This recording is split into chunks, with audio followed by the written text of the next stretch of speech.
Halo bosku, jumpa lagi dengan channel Masno22.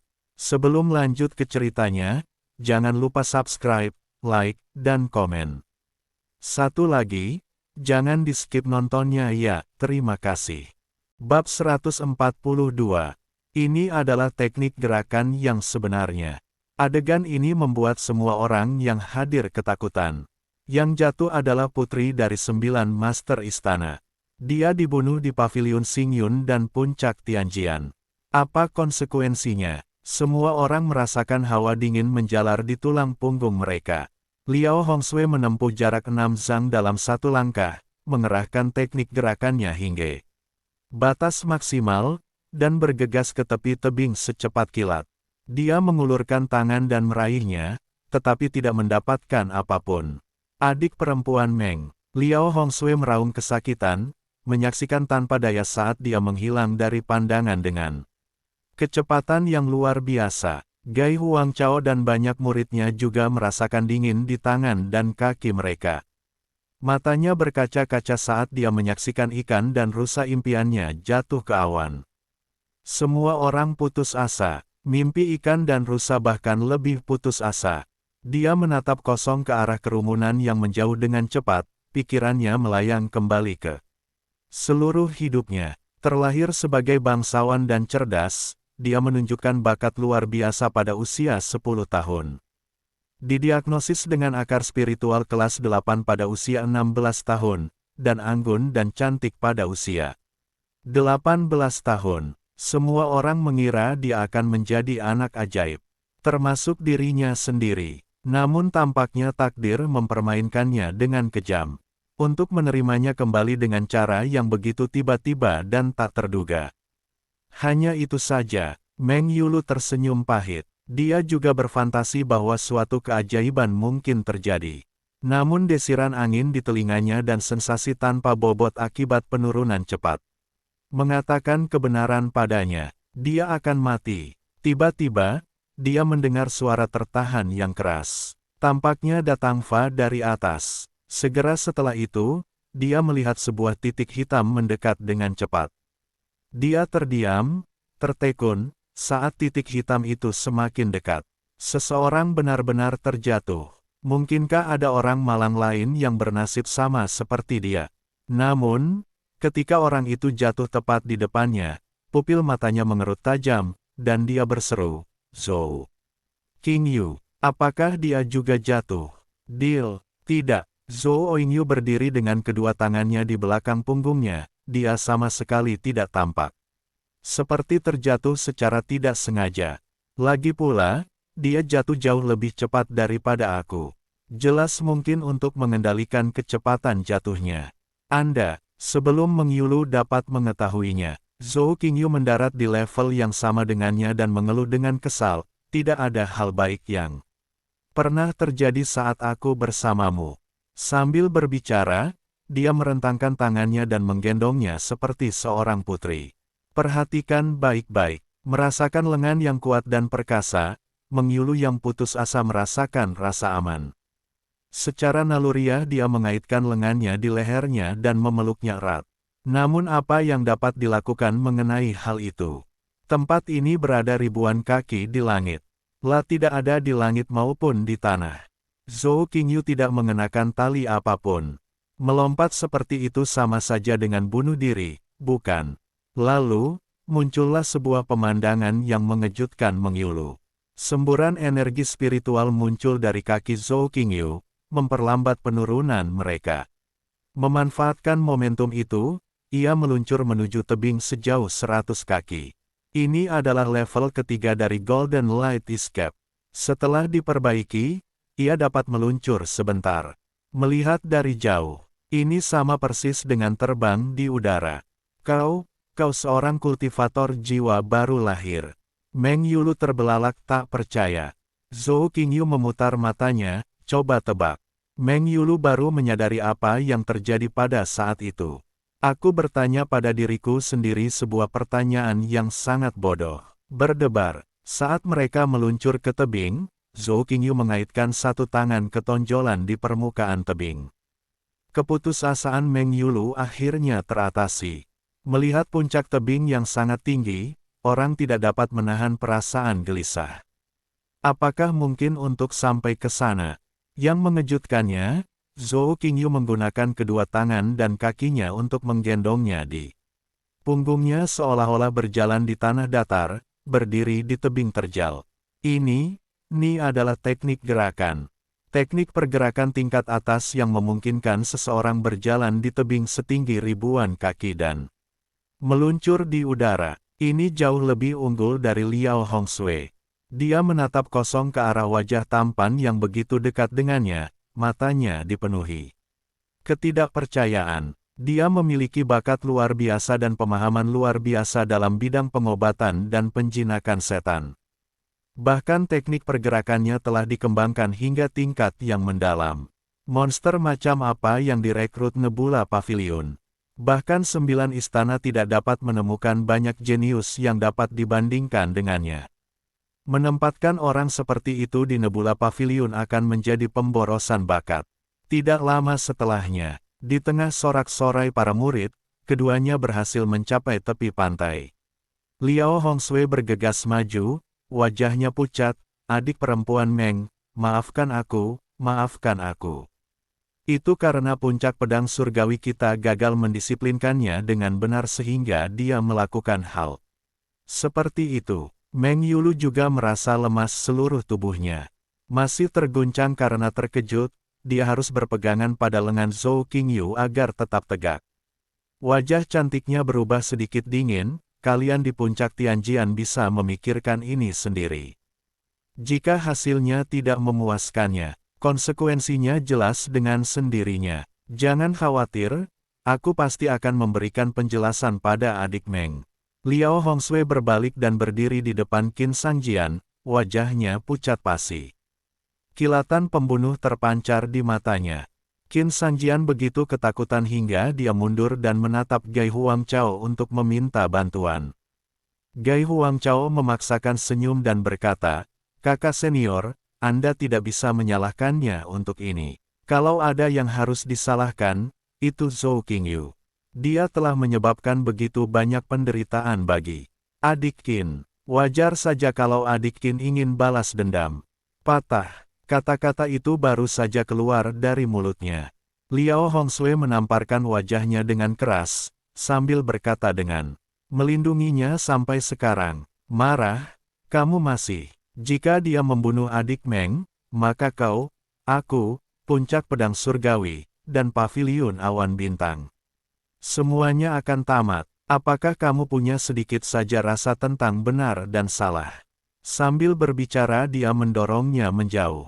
Dia menghunus pedang panjangnya dan dengan tegas menusuk Qin Shangjian. "Tidak, tidak, ah!"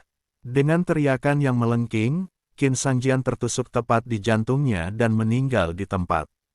Ini dapat dianggap sebagai penjelasan untuk Meng Yulu. Gai Huangchao menutupi wajahnya, tidak percaya.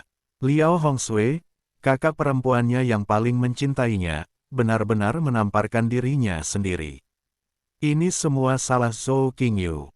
Zhou Qingyu, aku tidak akan pernah membiarkanmu lolos begitu saja. Berbicara tentang elkan mimpi dan rusa. Begitu kembali ke puncak Qingluan, Gu Changsheng tiba dengan ekspresi serius. "Peri mimpi, kamu baik-baik saja." Berita datang dari puncak Tianjian bahwa Meng Yulu telah jatuh dari tebing, membuatnya ketakutan. Setengah mati, Meng Yulu sudah pulih dan berkata, "Saya baik-baik saja." Baru pada saat itulah Gu Changsheng bernapas lega. Dia tidak bisa memikul tanggung jawab jika terjadi sesuatu pada Meng Yulu. "Syukurlah kau baik-baik saja. Aku akan segera pergi ke puncak Tianjian dan meminta penjelasanmu." Gu Changsheng berkata dengan dingin. "Master Sekte Gu, mohon tunggu sebentar. Ada yang ingin saya bicarakan dengan Anda." "Oh." Gu Changsheng mulai ragu. Mungkinkah ikan dan rusa, setelah mengalami musibah besar, kini mengajukan tuntutan yang tidak masuk akal? Jantungnya berdebar kencang. Pihak lainnya adalah putri dari 9 master istana, bagaimana mungkin nafsu makannya kecil? Kali ini, tampaknya Nebula Pavilion akan kehilangan sebagian besar sumber dayanya. Silakan bicara, peri mimpi. Gu Changsheng bertanya dengan hati-hati. Meng Yulu ragu-ragu sejenak sebelum berkata, permintaanku mungkin akan menempatkan Master Pavilion Gu dalam posisi sulit. Tapi kumohon, Master Pavilion Gu, berjanjilah padaku apapun yang terjadi. Sungguh, dia akan mengajukan permintaan yang sangat sulit. Gu Changsheng menarik napas dalam-dalam dan berkata dengan kaku, aku setuju. Dia merasa getir. Beraninya kamu menolak. Jika kau membuatnya kesal, kembalilah dan beritahu Master Istana ke-9 bahwa kau hampir mati di Pavilion Nebula. Dia akan mendapat masalah besar. Meng Fulu menarik napas dalam-dalam dan mengumpulkan keberaniannya untuk berkata, saya ingin meminta Presiden Gu untuk menyerahkan Zhou Qingyu ke Istana 9 yang mulia. Bab 143. Ikan mimpi penemuan beruntung rusa. Hah, Gu Changsheng tertegun. Kamu menginginkan Zhou Qingyu. Dia siap mengundurkan diri untuk bertanggung jawab. Saya hanya meminta agar Meng Yulu bersikap lunak dan tidak memperjuangkan masalah ini lebih jauh. Apakah satu-satunya permintaan Meng Yulu adalah meninggalkan Zhou Qingyu? Hati, mendengar pertanyaan Gu Changsheng, jantung Meng Yulu berdebar kencang, dan dia mendesah dalam. Seperti yang diduga, tidak mudah untuk mengalahkan anak ajaib seperti Zhou Qingyu yang memiliki begitu banyak bakat. Setelah berpikir sejenak, Meng Yulu mengeluarkan kotak giok dan menyerahkannya kepada Gu Changsheng sambil berkata, Master Sekte Gu, aku tidak akan mengambil murid-muridmu dengan sia-sia. Anggap saja kotak pil Qian Yuan ini sebagai kompensasi. Bagaimana? Apa? Gu Changsheng hampir tidak mempercayai telinganya. Meng Yulu bahkan menukarkan sekotak penuh pil Qian Yuan hanya dengan Zhou Qingyu. Apakah benar-benar ada hal baik seperti itu di dunia? Oke, tentu saja, tidak masalah. Gu Changsheng sangat gembira. Pil Qian Yuan adalah pil yang diminum oleh seniman bela diri pada tahap pembentukan inti, yang dapat meningkatkan kultivasi mereka. Jumlahnya sangat kecil di seluruh wilayah 9 sekte. Masing-masing cukup untuk memicu pertengkaran di antara para tetua. Meng Yulu begitu murah hati sehingga dia menukar sekotak pil Qian Yuan dengan Zhou Qingyu. Kebaikan, alis Meng Yulu berkedut sedikit. Tidak, bagaimana mungkin Master Pavilion Gu dengan mudahnya melepaskan murid yang begitu hebat? Meskipun sekotak pil Qian Yuan sangat mahal, dia masih merasakan sedikit sakit hati. Namun dibandingkan dengan Zhou Qingyu, mereka tidak ada apa-apanya. Apakah Gu Changsheng sudah gila? Dia bertanya, Master Sekte Gu, apakah Anda serius? Gu Changsheng tertawa, Zhou Qingyu hanyalah murid biasa, bahkan tidak memenuhi syarat untuk mengikuti penilaian Istana 9 yang mulia. Dia beruntung karena Peri Mena bersedia membawanya ke 9 istana. Saya sangat berterima kasih, bagaimana mungkin saya menolaknya? Apa? Meng Yulu duduk dengan terkejut, bakatnya pas-pasan. Gu Changsheng tercengang, setelah menghabiskan 2 hari bersama, apakah Peri Meng tidak menyadarinya? Bakat bela diri Zhou Qingyu cukup biasa saja, apakah dia bisa membentuk inti dalam kehidupan ini masih belum pasti.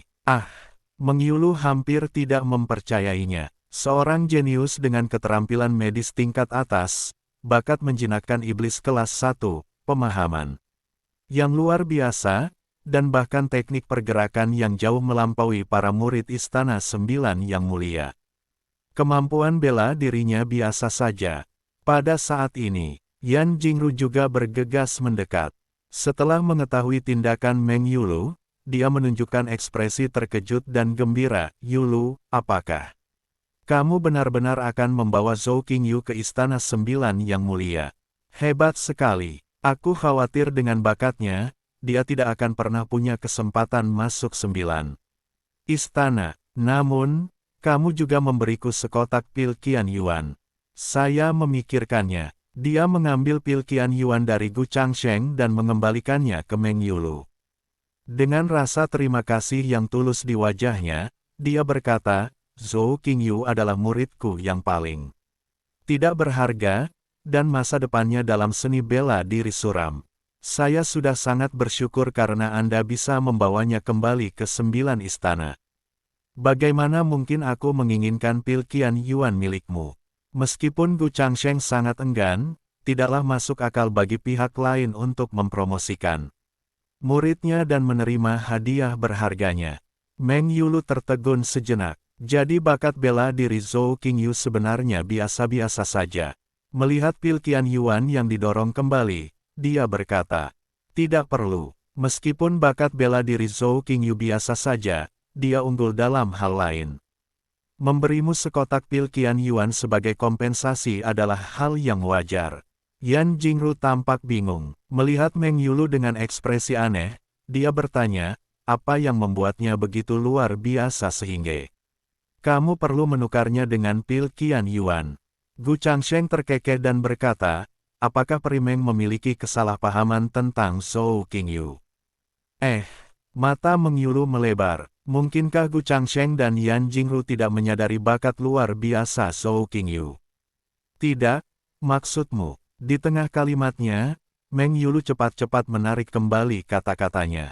Jantungku berdebar kencang sekali. Astaga, tidak heran Gu Changsheng dan Yan Jingru begitu bermurah hati membiarkan Zhou Qingyu pergi. Ternyata mereka tidak tahu betapa hebatnya Zhou Qingyu.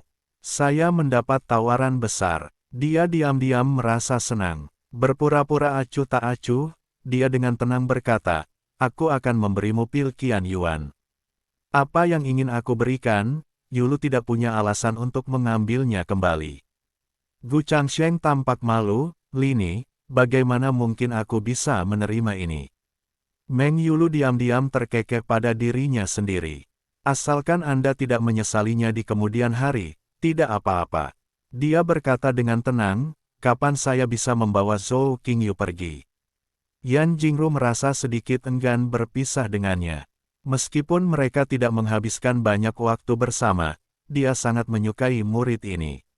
Setelah berpikir sejenak, dia berkata, bagaimana kalau beberapa hari lagi? Saya punya seorang murid yang sedang belajar di Istana 9 yang mulia.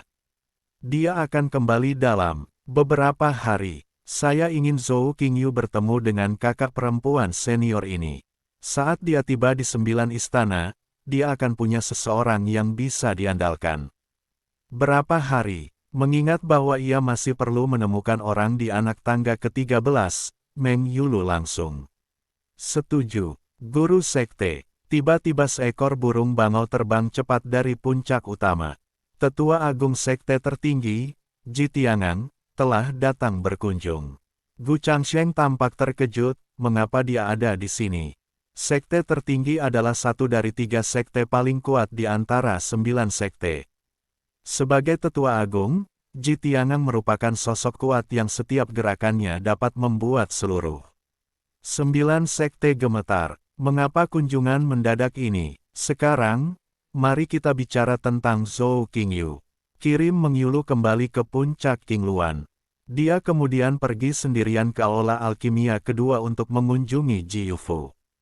Saat melewati kaki puncak Tianjian, sebuah salam sopan terdengar. Adik dari Paviliun Nebula, bolehkah aku bertanya bagaimana cara menuju aula alkimia kedua?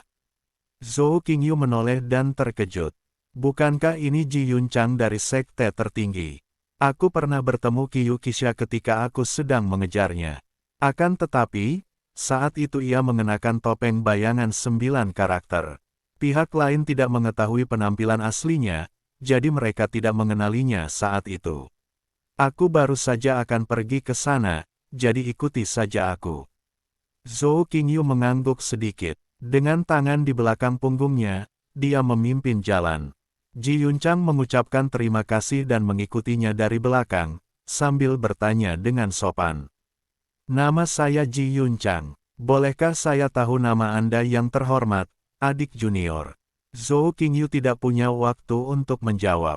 Liao Hongsui bergegas turun dari puncak Tianjian, dan ketika melihat Zhou Qingyu, matanya berbinar, adik. Zhou, aku baru saja akan datang mencarimu. Dia berlari ke arah Zhou Qingyu, terengah-engah. Saran apa yang bisa kau berikan kepadaku? kakak senior Liao? Tanya Zhou Qingyu dengan tenang. Liao Hongshui tersipu, matanya dipenuhi rasa malu, adik laki-laki, tolong jangan salah paham. Saya datang untuk meminta maaf padamu. Kakak senior dibutakan oleh sehelai daun dan tidak bisa melihat Gunung Tai. Adik junior punya bakat bergerak yang hebat, tapi aku gagal melihatnya. Dia baru menyadarinya setelah dia tenang. Teknik pergerakan Zhou Qingyu sangat kuat. Mereka semua dapat melayang di udara. Dia menyadari lebih jelas bahwa teknik pergerakan Zhou Qingyu tidak dipelajari dari catatannya sama sekali. Mengingat kata-katanya sendiri yang merasa dirinya benar, pipinya memerah. Oh, Liao Hongshui sangat berbeda dari murid seperti Gai Huangchao dan Qin Sangjian. Zhou Qingyu tersenyum tipis, tidak apa-apa, aku tidak keberatan. Liao Hongshui kemudian tersenyum dan berkata dengan rasa terima kasih atas bakatnya. Saudara muda Zhou, dengan kemampuan gerakmu yang luar biasa, tinggal di Paviliun Nebula hanya akan membuang-buang masa depanmu yang menjanjikan. Ketika aku kembali ke Istana Sembilan yang mulia, aku pasti akan meminta izin kepada guruku untuk menerimamu sebagai muridku. Zhou Qingyu terkejut. Dia menangkupkan kedua tangannya dengan penuh rasa terima kasih banyak, kakak senior. Liao, dengan cara ini, akan jauh lebih mudah bagiku untuk memasuki 9 istana. Keduanya mengobrol dan tertawa sejenak sebelum berpamitan. Berdiri di samping, Ji Yunchang merasakan gemuruh di hatinya. Liao Hongshui, master teknik gerakan yang paling terkenal di 9 istana. Dia benar-benar mengakui bahwa dirinya lebih rendah dari Zhou Qingyu. Dalam sekejap, tatapan Ji Yunchang ke arah Zhou Qingyu menjadi penuh hormat. Ini Zhou, adik kelas yang saya temui secara kebetulan. Mereka tampaknya memiliki status yang luar biasa di Nebula Pavilion. Bab 144. Kakak ipar. Anehnya, dia dengan cermat mencari informasi dalam pikirannya tentang keajaiban Pavilion Nebula. Namun, tidak ada seorang pun yang bermarga Zhou. Maka dia pun bertanya dengan ragu-ragu, saudara muda Zhou, kamu murid dari tetua yang mana? Bahkan kakak senior Liao sangat memujimu. Zhou Qingyu tersenyum dan berkata, guruku adalah Yan Jingru. Anda seharusnya sudah mendengarnya. Ji Yunchang tiba-tiba menyadari, saya sudah lama mendengar bahwa tetua Yan sangat ketat dalam menerima murid, dan semua muridnya adalah bakat-bakat paling luar biasa di zaman kita. Sekarang setelah saya melihatnya sendiri, saya dapat melihat bahwa itu benar-benar sesuai dengan reputasinya. Dia segera menganggap Zhou Qingyu sebagai murid elit yang statusnya setara dengan dirinya. Mereka mengobrol sambil berjalan. Tiba-tiba, sekawanan burung bangau kembali dari luar gerbang gunung.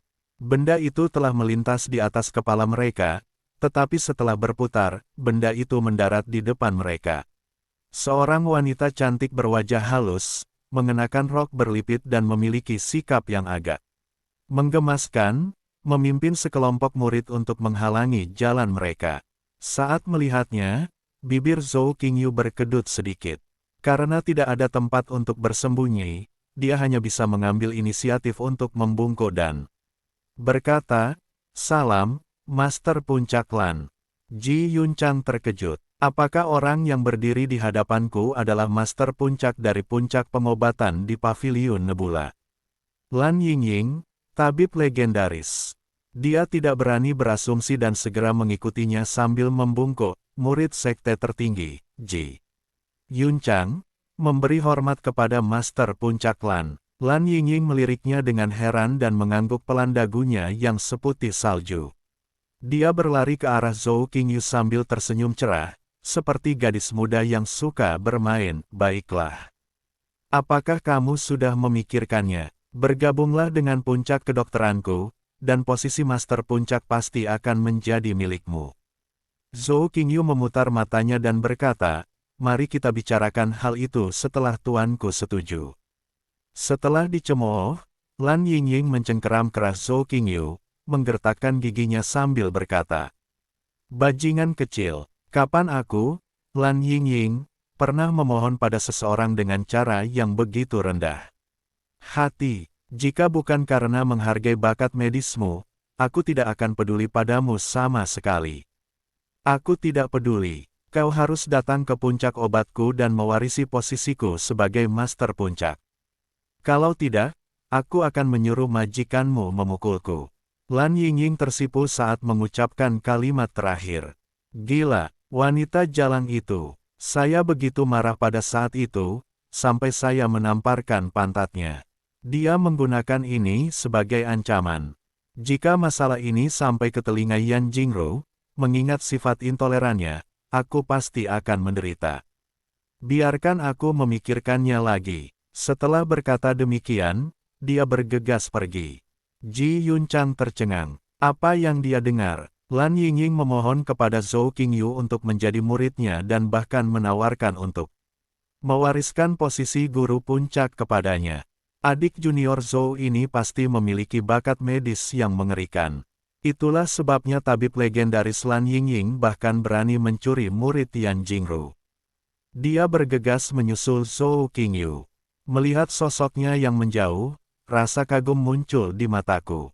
Tampaknya dia telah bertemu dengan salah satu murid terbaik Paviliun Nebula. Adik Zhou, kamu benar-benar punya bakat terpendam. Ji Yunchang benar-benar merasa kagum. Keduanya tiba di alun-alun dan dapat melihat aula alkimia dari jauh. Zhou Qingyu menunjuk, kita hampir sampai. Ji Yunchang mengangguk. Tepat saat aku hendak berjalan, aku dihentikan oleh sebuah suara kesal. Ji Yunchang, siapa yang mengirimmu ke Paviliun Xingyun? Yuan Kingsway yang kebetulan lewat, sedang menunggu Ji Yunchang dengan alis terangkat karena marah.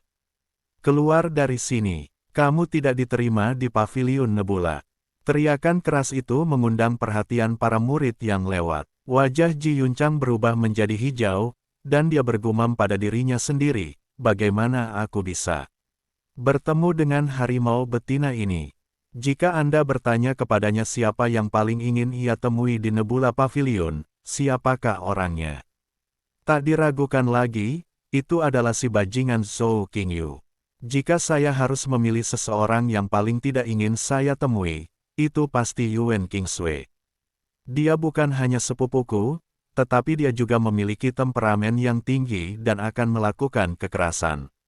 Jika ada provokasi sekecil apapun, dia sangat menderita. Yang paling mengganggunya adalah kenyataan bahwa dia berdiri teguh di sisi Ji Yufu dan tidak menunjukkan kebaikan apapun padanya.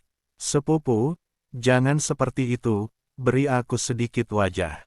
Dia melirik dengan malu ke arah murid-muridnya yang tengah menonton tontonan itu.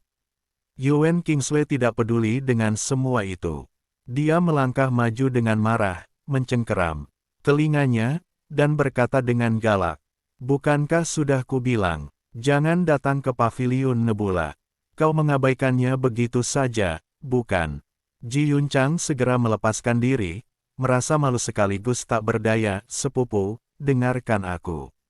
Yuan Kingsway berkacak pinggang, tampak seperti tikus, siapa yang mau mendengarkanmu? Pada saat ini, dia sekilas melihat seorang teman berdiri di samping Ji Yunchang dari sudut matanya, dan langsung berkata dengan nada kesal, dan kamu juga. Kata, tersesat, sudah ada di tenggorokanku. Namun begitu mereka melihat seperti apa rupa orang itu, mereka segera mundur. Segera turunkan tangan yang ada di pinggang, dan silangkan di depan perut bagian bawah. Dia mundur sambil memperlihatkan ekspresi kagum. Saudara muda Zhou, apakah itu kamu? Zhou Qingyu menatap mereka berdua dengan heran, kalian berdua saling kenal. Baiklah, kalian ngobrol. Setelah mengatakan hal itu, dia pergi dengan kedua tangan di belakang punggungnya. Yuan Kingsway memperhatikannya hingga dia tak terlihat lagi, dan baru pada saat itulah hatinya yang tegang akhirnya tenang. Dia menghela napas lega, hampir saja.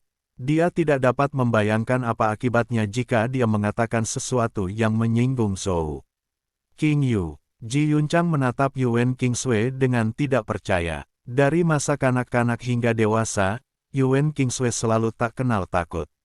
Ini pertama kalinya aku melihat seseorang menunjukkan rasa hormat seperti itu terhadap seseorang.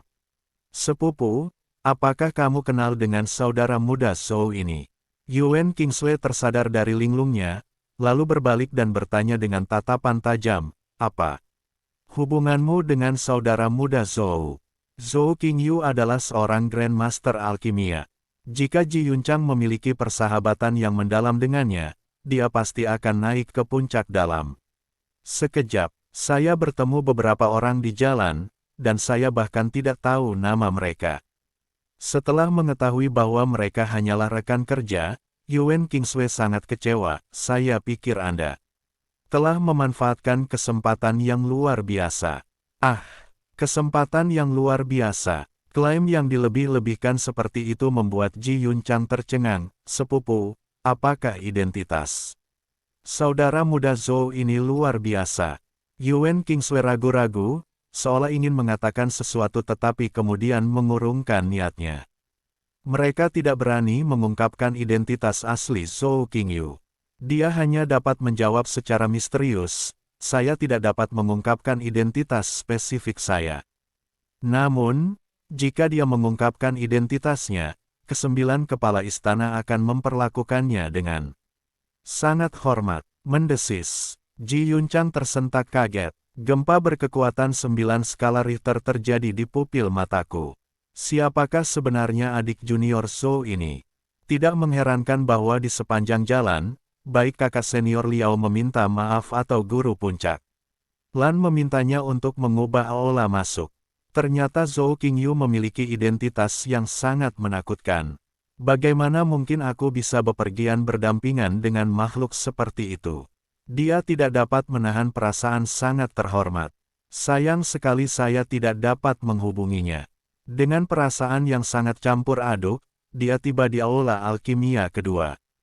Wajahnya langsung menjadi gelap. Dia melangkah ke salah satu dari mereka dan berteriak, Ji Yufu. Keluar sini. Di ruang belakang, Ji Yufu, yang sedang membuat teh untuk Zhou Qingyu, tiba-tiba gemetar. Ekspresi tidak menyenangkan muncul di wajahnya. Dia tahu hari ini akan tiba segera setelah dia bertemu dengan Zhou Qingyu. Saya tidak menyangka hal itu akan terjadi secepat ini. Zhou Qingyu mengerutkan kening, ada yang membuat masalah. Kamu tunggu di sini, aku akan mengurusnya. Ji Yufu menggigit bibir merahnya sedikit, lalu menekan tangannya di bahunya, wajahnya sedikit memucat. Aku akan pergi sendiri. Apapun yang kau lakukan, jangan keluar.